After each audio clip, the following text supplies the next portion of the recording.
Good evening. I just wanted to talk a little bit about a new bill that's been proposed in Florida that could make speech, talking about people that discriminate or that say things that some of us don't like, dangerous, legally dangerous. Um,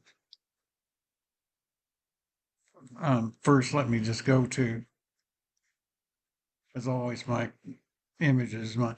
This is about Florida, so with Everglades. Recently there, another ship there. And this just emphasizes me as an author. Was the Miami Book Fair recently, and I could certainly be impacted by this because I blog and make videos. So this is something that could affect me if I was careless. Um, but let's go on to the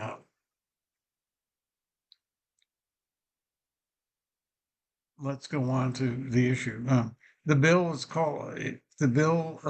It's SB 1780, Senate bill for the 2024 session. It increases the scope of the definition of defamation, false light, and unauthorized publication of the name or likeness of someone. Was introduced by Senator Jason Brodeur. It would apply to both defamation and false light prophecy torts, and it says that the allegation that a plaintiff is discriminated against another person or group because of their race, sex, sexual orientation, or gender identity constitutes defamation per se. In other words, there's no presumption that it's an opinion. There's generally an opinion rule in tort law when you have defamation, and it normally has to be false. Truth is normally a defense to libel in the United States. It isn't always around the world. I remember Kitty Kelly pointed it out at one time when talking about the Royals back in 1997. But a Florida plaintiff can successfully sue any journalist who could be from any state or country for that matter, who even makes or reposts or tweets such a statement, maybe films a demonstration where somebody says it, something like that, in a public manner. So that could affect independent news companies, public, and really, I guess it could affect mainstream media too, taken literally. The plaintiff who is filing suit doesn't have to be a public figure in the usual sense of defamation law. And the speaker could well be an amateur blogger like me. Doesn't necessarily have to make a living at it. Now, I have a feeling that this law is probably intended as a weapon against cancel culture, and that may be the reason. So calling somebody a bigot under this law or a transphobe or something might be actual defamation rather than just an opinion. A slur would actually not be an opinion. It would be considered defamation.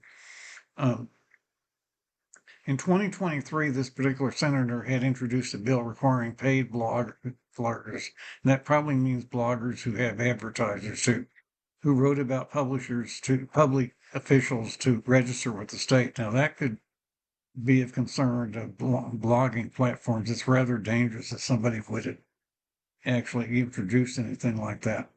But I thought I would, here's the law from the Florida Senate. And you can click on the PDF and you can find the most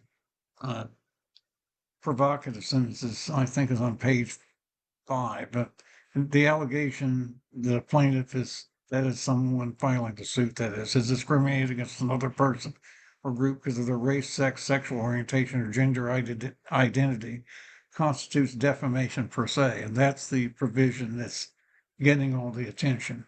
I'll give it. It was reported in the Metro Weekly, a gay paper in the Washington, D.C. area. It was reported in the New Republic. And I'll give you the links to those articles too. So I suspect maybe Electronic Frontier Foundation will write about this pretty soon. I'll let them know about it. But I do thank you for listening.